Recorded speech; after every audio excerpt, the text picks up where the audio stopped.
Donc, en inspection hier, ça a quand même très bien été. On s'est retrouvés à faire un petit 2 heures avec les clients acheteurs, leurs inspecteurs pour faire la tournée. Puis évidemment, on finit toujours avec la cerise sur le sundae, le glaçage, l'entretoit.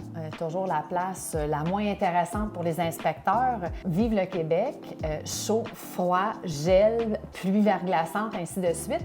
Donc, on a une toiture, un entretoit qui vit beaucoup d'effets par chère mère nature. Dans ce cas-ci, on parle d'un petit rebord de noirceur.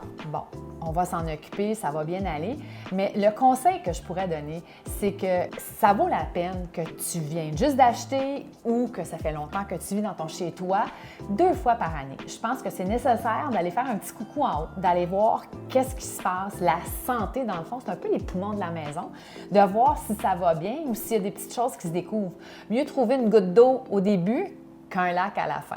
On aurait quelques conseils pour vous là, à l'approche du printemps. Et puis la même chose, là, comme Lynn le disait, la même chose pour l'automne. Alors on vérifie les gouttières, le dégagement, que ce soit bien nettoyé, parce que la gestion de l'eau dans une maison, c'est la clé. Il faut vraiment éloigner, donc via les gouttières, il faut inspecter l'entretoit, donc l'isolation, est-ce qu'il y a eu des déplacements, etc.